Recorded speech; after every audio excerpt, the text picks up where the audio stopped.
We are live with Shamananda and John Atkinson. For some reason, I suddenly have a lag. This is really interesting, but hopefully it's okay. I might have to change my settings here.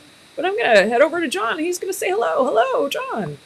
Hi everyone, how's it going? Excited to be back for episode 14. We had a incredible guest on our last episode, episode 13 with Kate Ekman.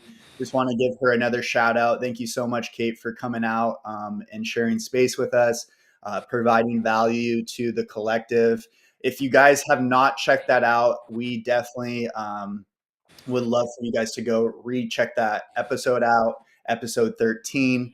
There were just so many great things we discussed, and it might add value to your life today. And so we actually had a question, Guru, that came up on the last episode, and it was referring to the part where Kate was saying, I want whatever that person is having, and mentioning it's all about energy, positivity, passion, gratitude, respect for yourself and others. And the question was, how would you suggest? Obviously, we don't have Kate on here to get her perspective, but we have your perspective. Is how would they suggest to keeping our composure when you're dealing with people that are have anger or a mob mentality, or don't want to listen or debate? How would you posture yourself through that? And she was mentioning that Kate mentioned something about killing them with kindness, which is so great.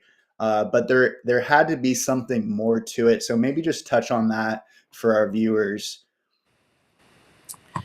Sure, no worries. I'm not really sure why this strange little lag thing is happening. It usually doesn't. I'm going to try to fix it while we're moving here. But just to answer your question, John, part of what happens when you get into a confrontation with someone, it's it's more than just being in the moment, about being conscious about your output towards the person.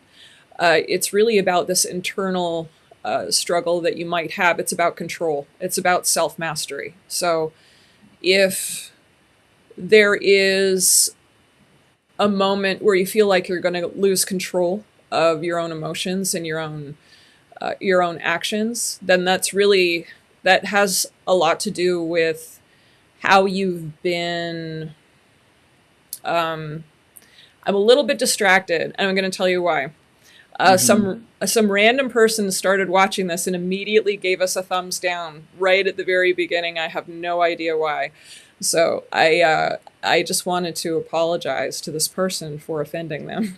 Like it was only one person that came on, and then they decided that we were, and I don't know if it's because of the lag or what it was. So I'm sorry, random person, that we offended you with our lag. Or whatever we said that offended you so much that you would have immediately given us a thumbs down as soon as you walked in the room. I just want you to know that I love you. And I'm going to try to fix the technical problem if that was a part of it. You Anyway, sound incredible, by the way. So keep going. There's no lag with that. so I was distracted by the whole thing. I'm like, why are you so offended? But anyway, the point is that it really does have to do with self mastery and self control when it comes to dealing with people, especially people who are enraging you. So if you don't have control of your own self and your own emotions, that's when you know you get to do the deep work. So uh, if you're having that moment where, let's say you're working in a grocery store and you have a customer that comes up to you and starts yelling and screaming at you, why are you having the compulsion to yell and scream back? Why do you feel the need to defend yourself in that moment? I think that we've all had a situation where we've observed somebody keeping their cool in those situations, and we applaud them because we think, my God, I mean, how do we even get to that place where we can stay calm and cool and not have an emotional reaction when faced with danger? So, really, part of what you're fighting against is that internal instinctual fight or flight. I get to protect myself. A lot of it comes from ancestry, and so you're working against your, that part of you that is very ancient, because your blood has been flowing for millions of years. So I just, if you're in that situation, then you get to have enough self-control to say, you know what, this I don't need to make this about me. I don't need to make this about my own personal stuff that I haven't dealt with. What I can do instead is just stay neutral and understand that if I'm having an emotional reaction, those are indicators that there are things in my life, in my consciousness, that I haven't worked on yet. And that's a blessing. So, because a lot of the time we don't see what those types of things are. They are simply things that are kind of taking a nap while we're doing other things, and then they only wake up when certain instances, come into our lives. So, anyway, so I would say that if you're having an issue with confrontation specifically, if it has to do with anger specifically, then those are the types of issues that you really need to look at. I would try some rage releases. I would try to, journal about why you're having these issues to begin with. What in your past, what in your childhood created you to be sensitive in that way. But to be fair, most human beings are, because they fear, with anger specifically, that they're going to be hit in the face, or, there's going to be a physical altercation. Anger is a tricky one for people, because they really do feel like they're in danger when it happens. So it's understandable, but understand that it's ancestry. It has to do with instinct. It has to do with, what our ancient ancestors did to protect us, themselves from the woolly mammoth that was jumping out of the bushes. If there's something that's going to endanger their camp or endanger their tribe, they needed to be on high alert, not just with external forces, but with forces inside of the camp as well. So, because there were people that would get sick. They would, within the camp, they would get infected. They would have fevers. They would do dangerous things, and then basically the tribe members would just kill them. Mm-hmm. And so you never knew when the person that you knew for 15 years would start to do something violent, because there was a lot of things that they would get infected with, and they would get hurt by. So anyway. It's a very old instinct that we haven't quite figured out how to mitigate, so we get to work against all of that. And in doing so, we get to be cognizant that we're trying to make changes now, and that the danger is not real. You don't need to defend yourself in that way anymore. So having that awareness to begin with is actually really important. And then, moving on from there and working through the issues of why you fear anger, why you fear somebody confronting you in that way, and then coming to a place of just being okay. So, as the masters say, there shouldn't be a need to defend to begin with. Just if you remain defenseless, then, that's the perfect defense anyway. I'm definitely paraphrasing there. That's not exactly the verbiage. It's so good though, because you bring up a good point. Is I think when people, talk about anger or are triggered by someone else's anger, sometimes that shows what more work we get to do on the individual side.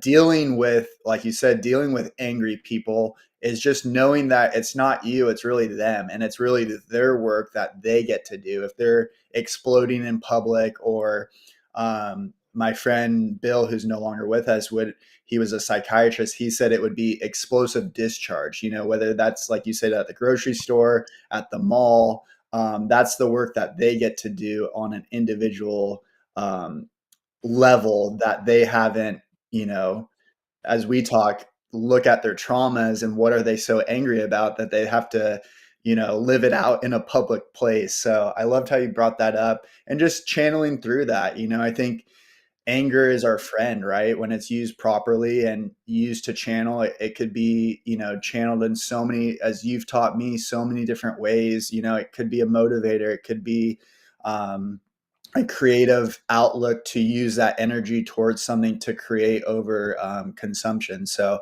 I love that question to start off episode 14. Super excited to be here, you guys. We're flowing and going. Can't believe it's episode 14. And just want to thank all the viewers that have followed us from day one. And if you're new here, we're super excited to have you and share this space with you. Today's episode 14 is why is it, and I think it goes back to you and I relationship, because diving in deeper to that is having such a great relationship with you, Guru, and expanding on that. So our episode 14, you guys, is all about why is it important for men to do the work, meaning self-development and work on the four bodies, to create safe places for women and children in our society. And so I wanted to bring this one up in episode 14 because it's a true ripple effect. It's where we're at in our society, in our earthy plane. There's a lot going on beyond or behind the veil that is calling many men to step into their leadership, to create safe places so women get to do the work, and also just safe places for children to flourish, be that pure energy, and also just rise us up on a conscious level, rise our conscious level as a collective. So through your years, Guru, of seeing clients, how have you supported men over the years? Did I lose it? No, I'm still here. Oh, oh, you're still here. Because I look down and it's me. That's the new. And just so everyone knows, I can't change the lag unless I stop the live stream and reset the output. So it's gonna, either we get to do that or it's gonna stay just the way it is. I'm so sorry. Yeah, Hopefully you sound clear on this end. So there's okay. no. It's the video. The video has a lag. It's only showing every maybe fifth frame. So God. Yeah, yeah. no. As long as they can hear us, we're good. So yes, through your experience, Guru, and your sessions and community events and things of that sort over the years, seeing, through your years, seeing clients, how have you supported men in the sessions, and then also just as a collective? I wanted to dive into that more this episode. And that's a really interesting question because men get to be supported obviously more differently than women get to be supported in the healing space and through sessions and through emotional work. I find that the clients that come through that are male do have a tendency to be a little bit more open than the men you might find in the wild, because part of the reason why they come to begin with is to do the self-work. And so they're willing to talk about all of the things a lot of the time. So supporting, sometimes it's difficult, but not always. But I do run into problems sometimes just being a woman and working with men, because sometimes men don't know the difference between intimacy and sex, and they'll think that if you're being intimate with them, meaning having conversations that are intimate, you see, the two don't go together necessarily. They're completely separate, and sometimes people don't know the difference between when you're being intimate with them and you're being real and authentic with them. They'll immediately equate it to sex. So unfortunately, I've run into problems with that, and I've run into problems with getting requests to work with me, but they're not looking to work with me. They're looking to have sex, and it's not okay. So female practitioners have a very difficult time sometimes working with male clients, because there's this weird line that some of them think that they can cross, and they think it's appropriate because you're being vulnerable and intimate with them, and they think that means, oh, I get to have sex now. So that can be a challenge. So, but with a lot of my clients, the male clients that I have currently, I don't have a issue with at all. I mean, they understand that it has, that the intimacy, because John, and you can speak on this, John, because if I'm doing physical body work on somebody too, it's a very intimate experience. It's not like it's it's very real. It's very visceral. It has there's a feeling of unity, like moving as one person when you're working on somebody's physicality. And it gets to be that way in order to reach certain goals as far as transmutation, energetic transmutation. So I don't know what you think of your experiences, but we've had plenty of experiences on the table where they were very, very intimate. And I mean, you knew it had nothing to do with sex, but I would like to know from your point of view, coming from a masculine point of view, Mhm. why men would decide, or I know this is taking kind of a turn that you didn't intend, but I just wanted to talk about it for a second, and then we can go back to what you were saying. Why men would decide that moment would mean, oh, good, we get to have sex now. Like, I'm just curious from your perspective, because, Mhm. coming from a female perspective, it can be a bit of a challenge to give everything that you need to give in the session in order to heal someone, but then it's taken in a way that is inappropriate and is going to actually cause you not to have the healing that you came in for.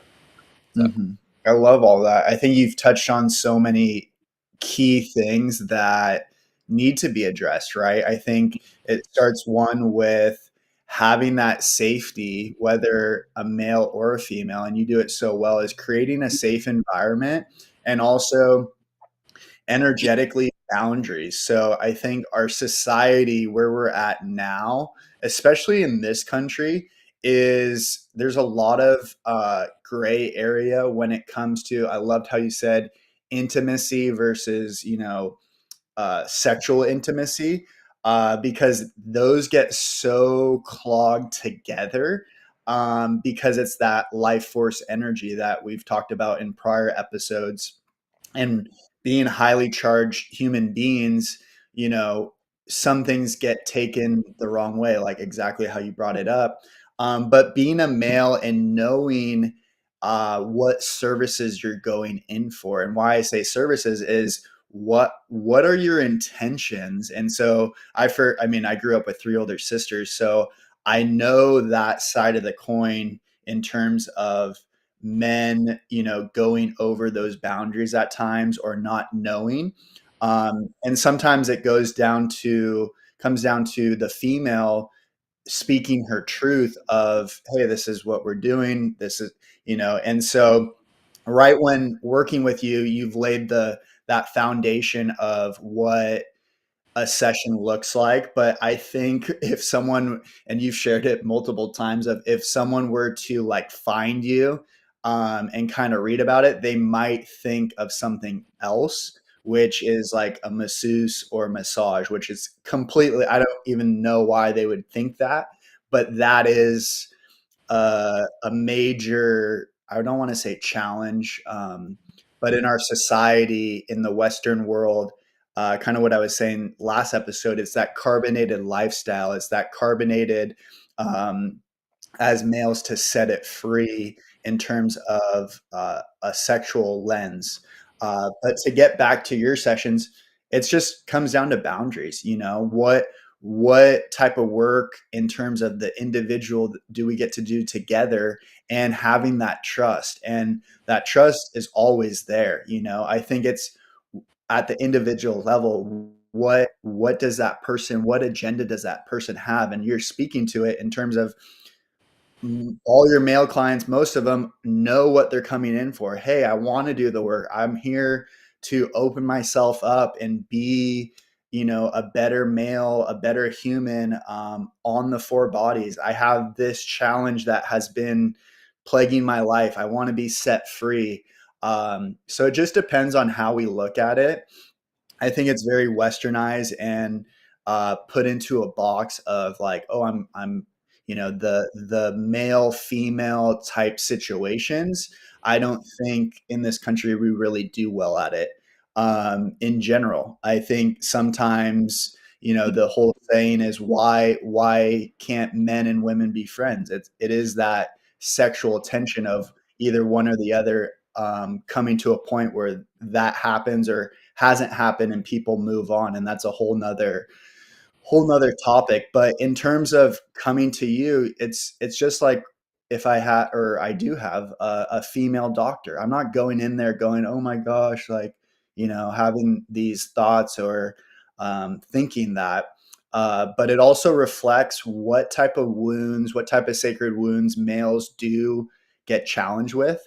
We're bombarded with that. We're bombarded with, obviously, pornography. We're bombarded with our relationships with women. Women are bombarded with the stories how men can be animals, and that's played out. So I think there's not a one size fit all answer.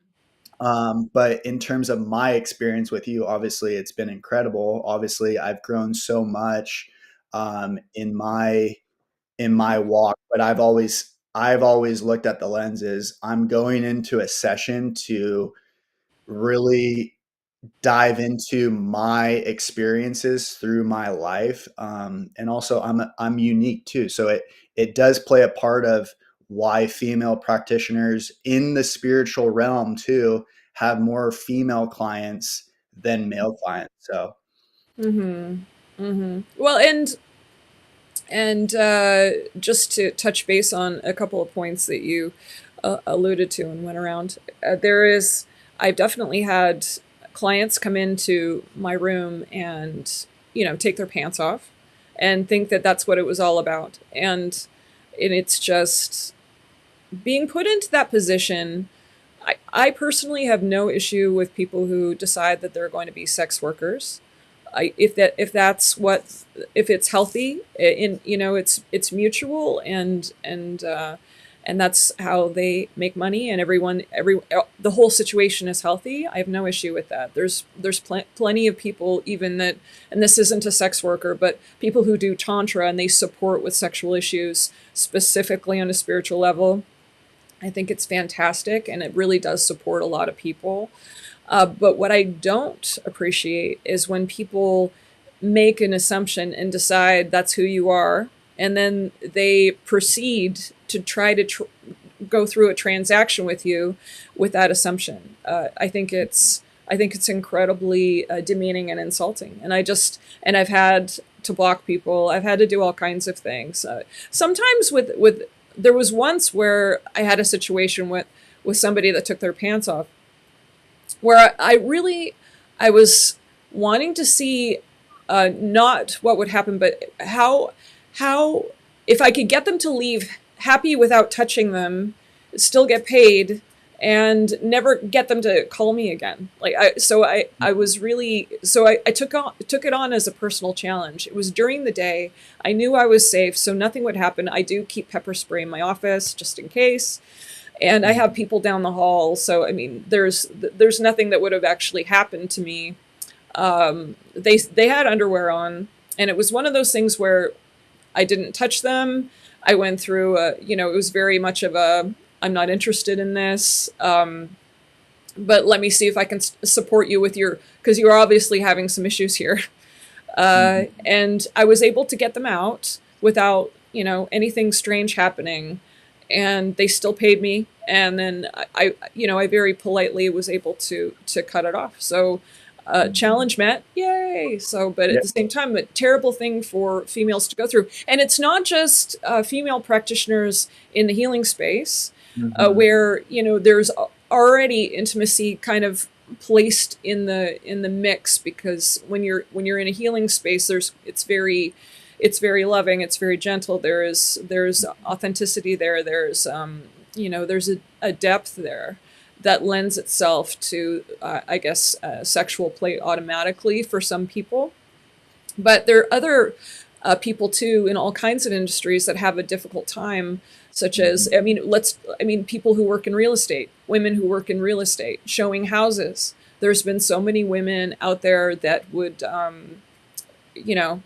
they get to be really careful about showing houses to new prospects, because a lot of them have been raped. But anyway, so I did go on a tangent. This has nothing to do with your question. You wanted to know how men were supported I wanted to show you how they were not supportive of the healing space, and I also wanted to illustrate how I do support them in the healing space. So there's lots of men that come to me that are actually not like this, which is obviously great, and they really want they want something deeper. I find that like I said before, the men that come through are open to talking about their stuff, but a lot of them are still very closed off. A lot of them have never actually really gotten deep with the emotional and mental work or the spiritual work due to how they were raised and the mentality behind that. But that isn't always the case. Uh, in that way, I think when we get down to the quick of if people are really willing to let go of what's happening to them and they're willing to grow, it almost doesn't matter if it is a male or female at that point, because the willingness is very similar. The dynamics that would change between the two just would be more of a masculine mindset versus more of a feminine mindset, and how they operate differently. So being supportive of a male mindset, you get to be mindful, and especially not just a male mindset, but their male mindset. You get to be mindful of what their boundaries are, and what they're willing to talk about, what they're not, and where they're getting upset, and where their what their needs are and what they're asking for. So, but that could be the same for anyone that comes through. So it's almost like I'm meeting every single person's needs uniquely, and sometimes the male component is just an extra component that I get to consider when treating them. But generally speaking, I'm still looking at every single person uniquely, and looking at all the parts and doing my best to support, regardless of what their sex is, their orientation, who they feel themselves to be. So Mhm. anyway, hopefully that's supportive and that answers your question. That's good. That's good. And it goes on, or it segues into the next question. What is the connection in terms of both men and women in regards to looking at their trauma within those four bodies? Obviously, there's some similarities, and sometimes there is some differences.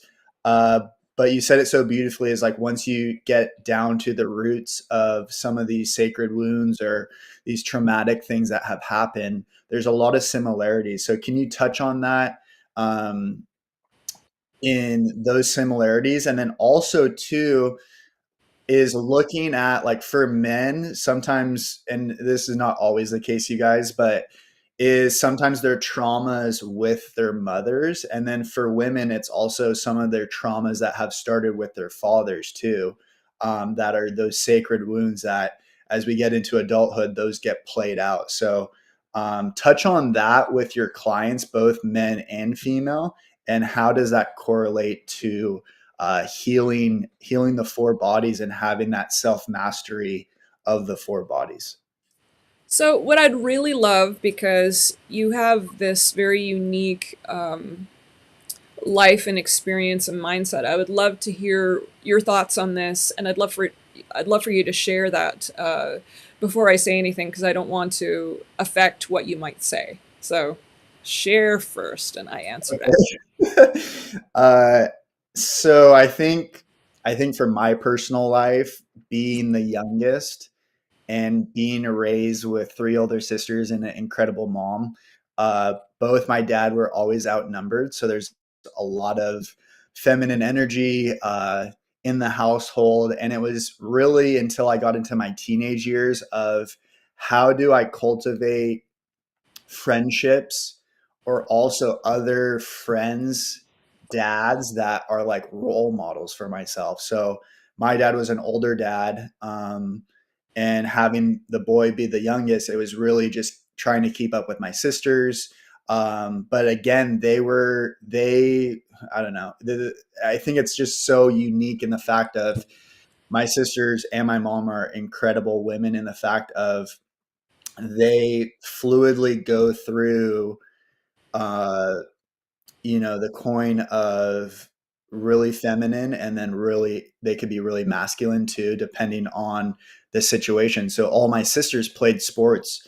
They were incredible athletes. They dominated whatever they put their mind to. Two out of the three got college Division I college scholarships in sport. But outside that sport, mindset, they were very into dressing up, going out, doing the girly things, as I always like to call it, growing up, and being with their girlfriends, doing all the things. And so I think it just depends on the relationship. With, like, as a male, my relationship with my mom's really good, but some of my traumas were the boundary that was overstepped by my mom that my dad wouldn't take ownership for. And what I mean by that is, when my mom wanted my dad to rise to the occasion, to lead and to be in the masculine, and to, maybe share a lesson, or really discipline us, my mom overstepped that boundary, leaving a hole in my development that my dad wasn't, what's the word, is competent to lead in those situations. So that in turn turned her into a masculine role. And as we know in our society, now it's played out, right? It's women are controlling, women, degrade men, women are aggressive, women, when they want what they want, they get what they want. So a lot of those times in my teenage years up to my early adult years, and even before that, what was portrayed was that void of, okay, my mom was giving my dad enough space to be not called out, but called to rise up in those situations, and my dad wouldn't at times, and take the back seat on some of those, and my mom would feel let down, uh, and would have to overcompensate. So growing up, it was always going to my mom. What does my mom do? The discipline, the action. If we were in trouble, my mom would handle that. But what I learned with my dad is, as a male, is standing in your truth and standing in your posture, and owning that too. And also, in such a loud world, is sometimes just being quiet, and listening to your own thoughts. So yeah, there's a lot of things to unwrap with that. But I'm a firm believer, when I have friends or things that I come across with, even out in dating, or even when I see in my sister's relationships, whatever male figures for women in their life is a complete portrait of their relationship with their father. And then also with males, it's a complete portrait of their relationship with their mother. I have a really great friend, one of my best friends. A lot of his trauma was cleaning up from his mom. And so even though he has a okay relationship with his father and has so many incredible attributes and leadership and things that he's stepping into now, a lot of the things that keep coming up are some of his things from his trauma with his mom. And he's been able to clean that up. And as you know, Guru, it's never a destination with healing. It's always that journey. And so at certain points of our lives, things come up, whether it's in our friendships, whether it's in our families, our intimate relationships, things are triggered. But if you ask enough people, it goes back to, if you're a male, your relationship with your mom, because that's considered your first love, unless your mother's non-existent, which my heart goes out to anybody that has never had a mom, then that love is poured into the father. And so there is also a trend of a high percentage of single parents out there. So my heart goes out to you, where you've had to step into both roles. And so that can be difficult too. So I know I touched on a lot of things, but that's what my truth is. And speaking of my experiences. Right, right. So I have a few thoughts on this. I don't believe moving forward in our society, uh, that male and female distinctions will be a part of our distant future. I feel like the parameters that we as human being and society have created, thinking about what male traits are and what female traits are, I don't believe that that is going to be concurrent moving forward. We're already at a stage in our society now where all of those distinctions are very quickly disappearing. And so, with that being said, we're going to have mothers who are very masculine. We already do, and we are in our standardized way of thinking about what masculine is, and we're going to have men that are very feminine, and we do, and I think society's at a pivoting point now where they're working very hard to make everything almost it's almost unisex, like where it's okay to be whatever quality, and that they're redefining it very slowly into an arena of, this is just what it means to be human. This is what I feel I want to be, and so therefore this is how I'm going to be from now on. With that being said, that doesn't mean that that our mothers, if you're a male and you're looking for a mate that has and you're wanting to be with a female, if you're looking for a female mate that has the qualities of your own mother unconsciously, that doesn't mean that you wouldn't still look for those traits. It's just that in our way of thinking about how society is thought of as male traits and female traits, I think that there's going to be those lines aren't going to be so distinct anymore, and it's going to be more about, well, my mother was aggressive, so I'm going to look for somebody that's aggressive, unconsciously, of course, or my mother was the caregiver, so I'm going to look for a woman that is also a caregiver. So whatever that looks like, if that makes any sense. Yeah, but I know that we as a society have decided to put different traits and qualities into categories, but unfortunately for a lot of, especially for, I can speak on the behalf of just women as far as how I see it, in my own opinion, that some of the distinctions and categories are kind of offensive, as far as how people have categorized what female traits mean. And because a lot of the time it sounds like that the female traits are weak. And, women, in my opinion, have never been weak. And so pushing against that grain for a lot of women, we've been doing it for a very long time. And I think that just the unfortunate stereotype that has come into play with that has been it's caused women to be able to have equal pay in a lot of situations, or we're still struggling with that, making the same amount of money in everything, in sports and everything. It's just because we're considered sometimes in certain aspects of society, women are considered not as strong because it's not a male quality in a female. So unfortunately, those stereotypes has really hurt us. I would say that moving into that arena as society has been pushing for a while, especially now, into the arena of just looking at the human traits and maybe categorizing them in a different way, might actually support us a little bit more, so that we can just see, well, this is an aggressive quality. Why is there aggression there? Why do you get to stand up and be stronger?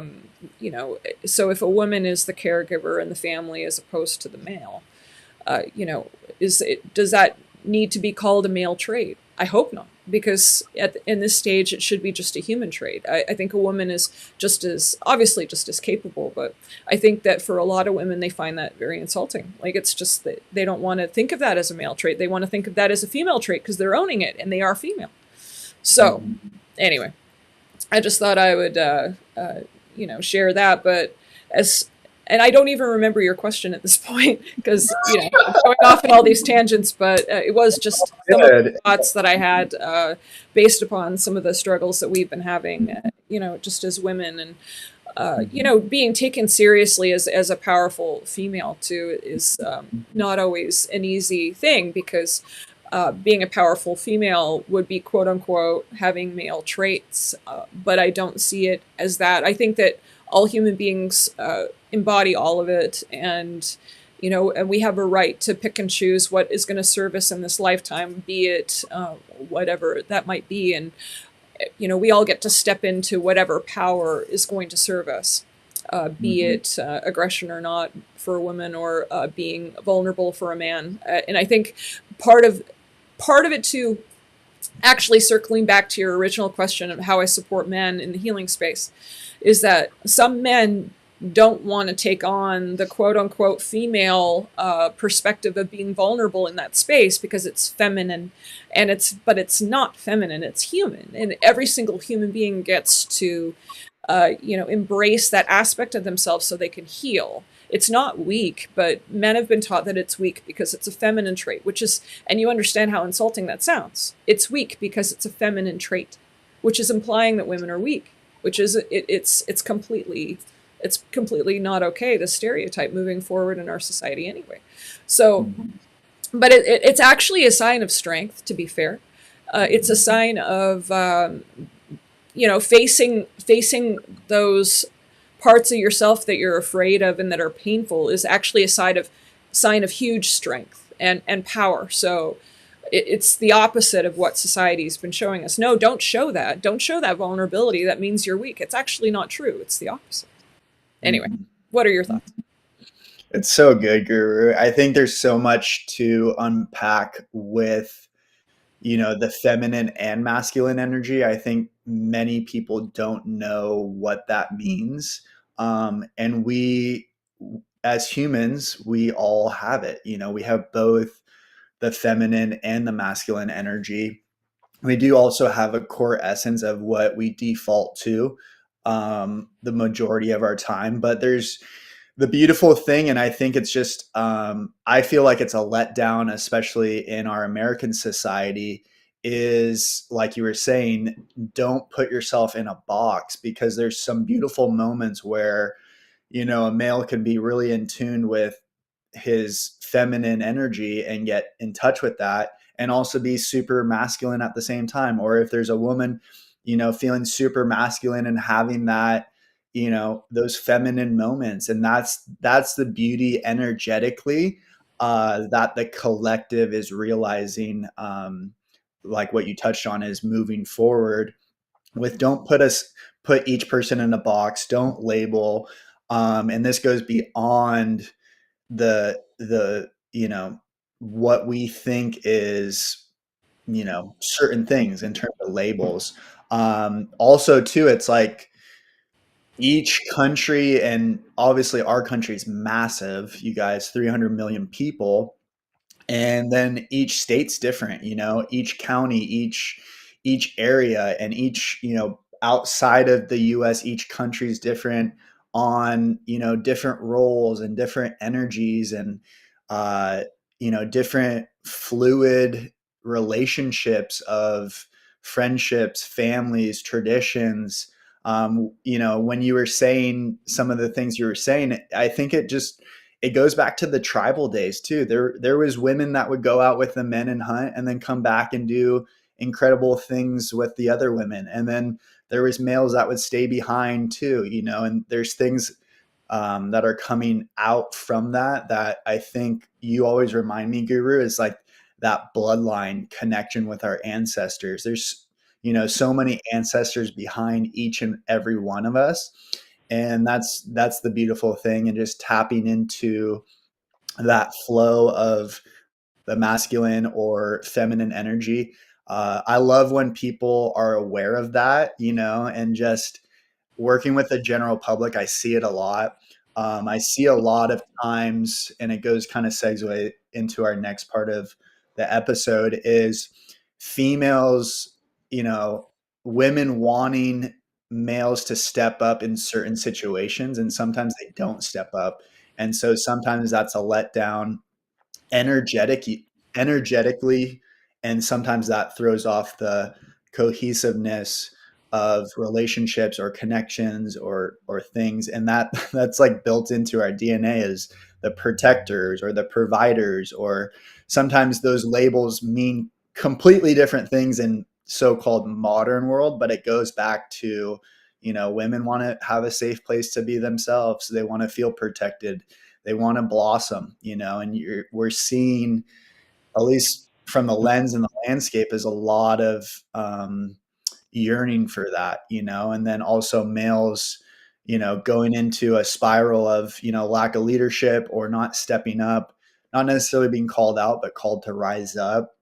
And so it kind of goes into my next question of, why do you think so many women are overexhausted or extending their own resources into the masculine energy to fill their needs of masculine presence, whether in a relationship or not? Well, I think it goes back to what I was saying, that in today's society, those types of roles, as far as putting masculine versus feminine upon any human being at this stage, it's almost impossible because of the great amount of change that our society has gone through. I mean, we're not at a stage anymore where those traditional ways of being is going to make sense for anyone. There's so many women that get to be whoever they get to be in order to survive and to make it, and it can come from many different places. It can come from how they were raised, the types of diversity that they've been going through the last little while in their lives, the type of trauma that they've been through. There could be a lot of different reasons as to why they are the way they are. But as far as it being an issue, or and I know you're not suggesting it's necessarily an issue, but as far as taking on those types of traits, it's just, if we look at the diversity of the way people live, not just in this country but globally, it's just taking on specific qualities in order to survive is a very universal concept. And you know as a human being, we just get to do what we get to do in order to be the best human being that we could possibly be. So there's a lot of women nowadays that are being very challenged and get to be more aggressive just to be heard, to be seen, to be treated in a way that is respectful. For women to be able to, it just depends on who they are too. Because if you're trying to run a business, or you're in a role of power, it's being powerful in a lot of ways has to do with taking on those types of traits, and it's perfectly normal and acceptable. It's and any trait that any human being wants to or needs to take on in order to be the best version of themselves is totally normal and acceptable. I think that with certain more traditional men, or who feel as though they want to have a specific role, and they want their female to have a specific role so that they can counterbalance each other and enjoy each other in that way in relationship.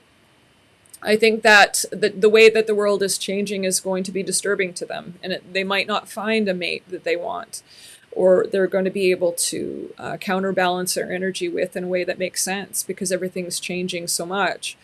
But I honestly, I think the changes that are happening are good. I like the fact that those types of roles are disappearing, because I don't think that they served us to begin with. I think they oppressed women, and I think that you know, I think that it didn't help men either, who wanted to have the traits of being a little bit more quote unquote feminine, so that they could feel as though that they were in touch with their feelings. I know there's a lot of men in my life, in my family, and that I get to deal with, that are outside of who I teach, that I can't say anything to, and I won't.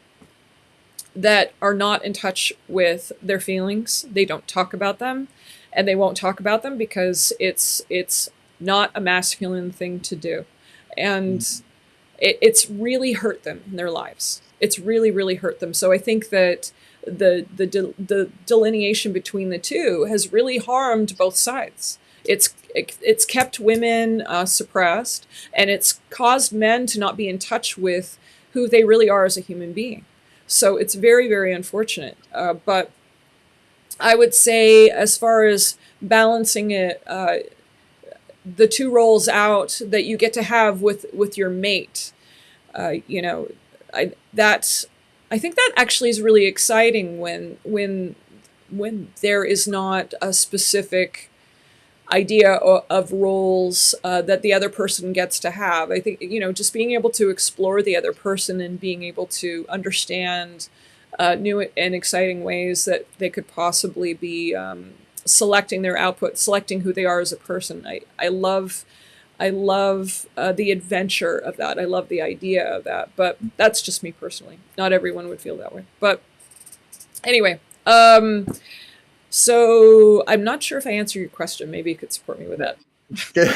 It's good. You're doing a lot of great insight and value for the collective in terms of just going beyond that surface level for certain meanings for certain people, and people that are tuning in and get to hear certain messages. I love the part where you said when you look out beyond, your own relationships with other males, and how you said society, or they're not in touch with their emotions, is most, and you could add to this, is for both men and women, we've been told a story of certain things in certain ways, and we've been sold on it so hard, you guys, that then that becomes how it's lived out.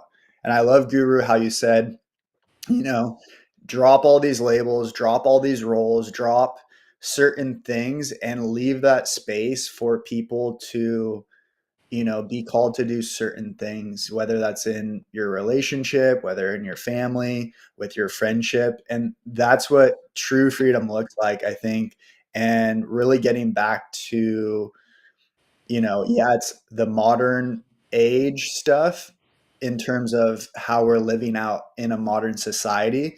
But you're touching on a lot of things that I feel like go back to our tribal days of, if you want to go out to war, go for it. If you want to stay in the pack and teach people how certain things, go for it. Like all these different options and more freedom. And I think people put themselves in certain boxes every day. And you one of my sessions, you told me this, and it was incredible, you guys, is how many times can you think of waking up, taking a box off the shelf, opening that box, starting to take out certain things.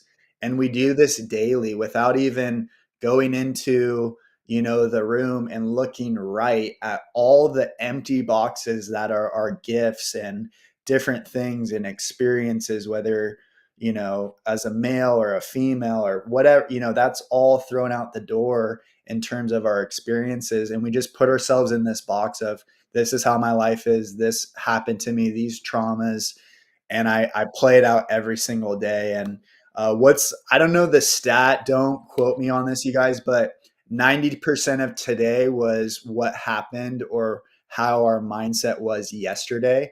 And so that specific example, Guru, hit home for me, because it's like, how many times do we wake up and really open that same box and go, this trauma or this experience or this person did this, and then by the end of the day you're hitting your pillow and you're just living that out. And so that really opened up for me to experience other things, and that's what you're touching on, is go experience other things, you guys.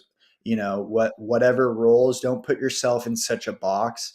I've been blessed to be able to travel the world and see different things and how cultures integrate and what so-called roles or not roles, or certain things. Like, I was fascinated, I think it was in Sweden, where the males are so passive or like more feminine than the females, that the females hit on, like, they hit on the males in the bars, or they ask for the first date and all that. And I was like, whoa, that's kind of like unique and kind of interesting and kind of cool at the same time, you know? But little things like that that we don't pick up on, it's like, let's blow that out of the water. You know, I love getting back to what you're saying is just, is the humanness. I actually adopted a saying when I went out and traveled in 2018 is just be more human, right? And be who you're called to be, and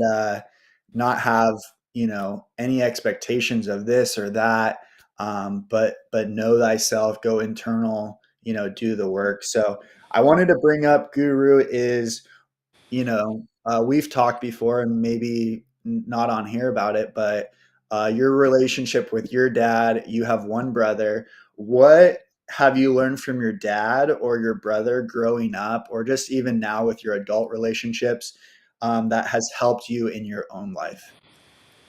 Oh, I love that question. I just spent some time with my dad and my brother, so this is actually a perfect question.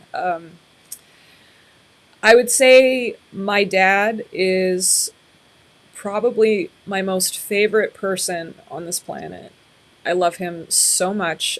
He is just the sweetest man. He's so kind and he's so strong. And one of the things I love most about him is his level of integrity and honesty. The man does not know how to lie. He does not know how to lie. So if you're joking about something, he can laugh along with you, but he can't play along because he can't lie. He just doesn't know how. And I absolutely adore that about him. He he has never said a lie in his entire life. It's not in him. And that level of integrity and honesty to me has been such an inspiration, and it's taught me who I want to be. So without that strong presence in my life, I don't think I would be who I am. So I am so blessed and grateful to that man for what he taught me just by being himself. So, uh, and my brother is a lot like my dad, except he doesn't have the same capability emotionally as my father does. My father is can be vulnerable, whereas my brother cannot. And but my brother is also extremely loyal, and he's a very very kind man. He's a funny guy. He's a great cook. In Canada, they have a different way of, and so for anyone that's watching from Canada, hi, how's it going?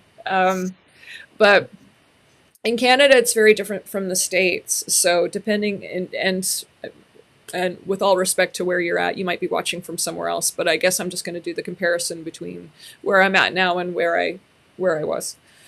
So in Canada, you're raised to be kind and to just be kind to people just because that's what you do. Just not because you want something from them, but because that's how it is. It's just who you are.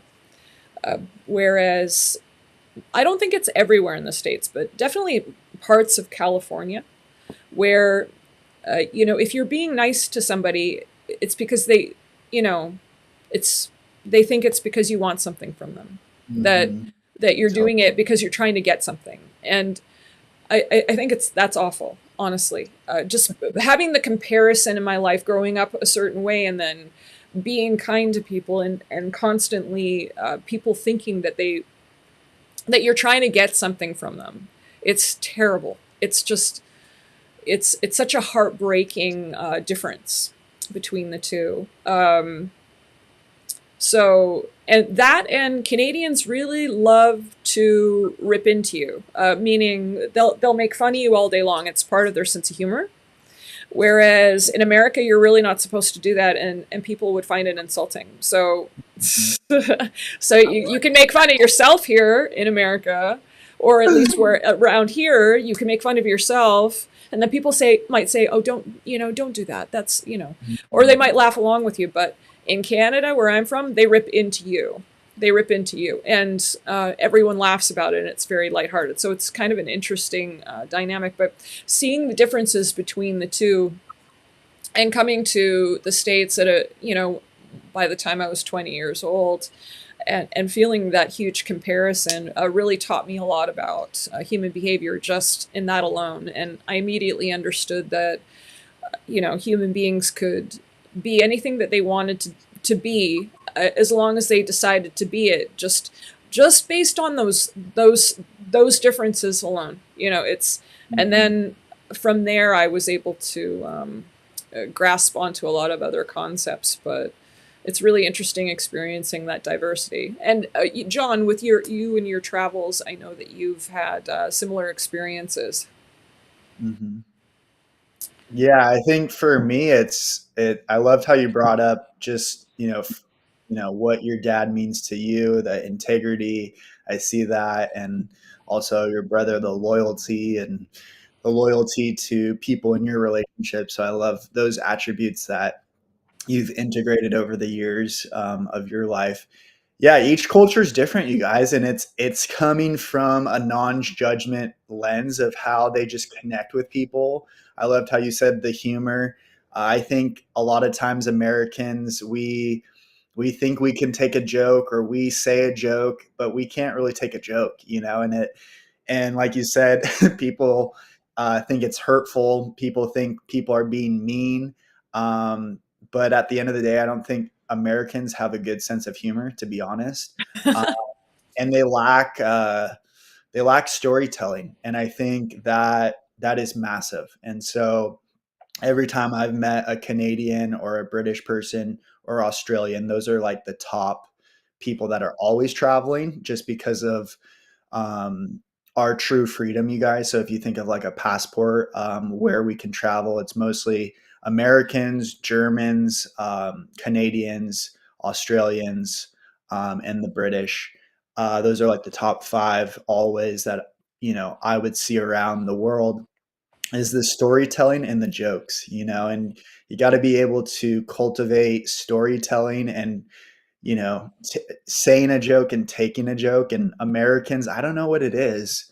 Uh, it's hard for us to take jokes, and it's easy for us to cry wolf and call so you're being mean, or take it to a whole different level out of context.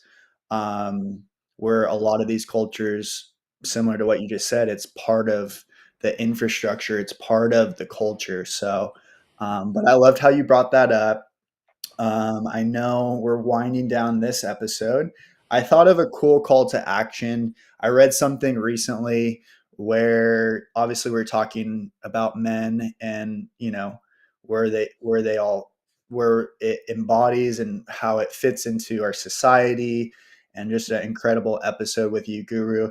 I thought of this call to action because I read an article about how males don't have a lot of outlets to share, whether it's their emotions, things going on in their life, whether they're single, married, certain aspects of their life where I don't want to compare, but women have more outlets. They have maybe their two or three girlfriends that they're sharing or oversharing, and they have their weekly meetups, their long phone calls, their text messages, and things of that nature. Obviously, I saw that with my three older sisters growing up. I'm like, geez, how many times are you going to see, so and so this week? Or that's what I would be thinking. But um, I thought of a cool one is just going out there, I think, and thanking someone, a male in your life that has been, either one, a positive impact, two, maybe transformed your life.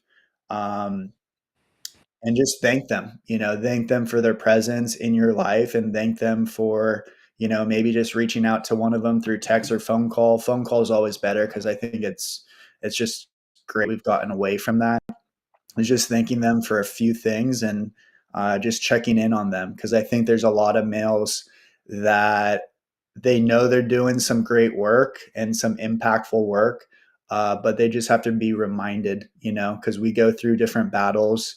We go through a lot of silent battles too. And I thought of that call to action because when I read that article, it made me sad. I'm like, dang, like I'm blessed. I have, two or three close friends that I reach out to, and we share, and we have, intimate conversations, and no judgment conversations of things what's going on. But some males don't have that, so I thought that was a cool call to action, Guru. If you want to add to that, just from your lens, I think it's a very great call to action, and something that would be rewarding for all our viewers, and something to look forward to. It's really, I love it when strong male leaders start groups, men's groups, so that men that trust each other can get together and talk about whatever they need to, and have moments of vulnerability where they feel it's safe to do it. I think that's so, so, so important. So just to piggyback on what you were saying, not just, I mean, reaching out to them, great, but why not start a male meetup group? Why not be that person that says, I get to do this for my friends. I get to do this for the other men in my life, if you're a man, to support others with, really getting in touch with who they actually are, so that they can grow in this lifetime in a way that is actually really not only important, but it broadens your perspective. It increases your intelligence. There's so many benefits to understanding those parts of yourself that if you haven't already done it, I mean, there's the value is really, really, really high. You don't know what you're missing, so unless you do it. So I would highly, highly recommend that people start those types of groups, get together. I mean, it might be fun anyway. I mean, it will be fun, but meaning you can make it into like a bi-weekly, or sorry, a bi-monthly event, where maybe every 2 weeks, maybe once a month, get together, have some food, and really get in and talk about everything that's going on in your lives, and feel supported by each other. So hopefully that would be cool. I love Also, that.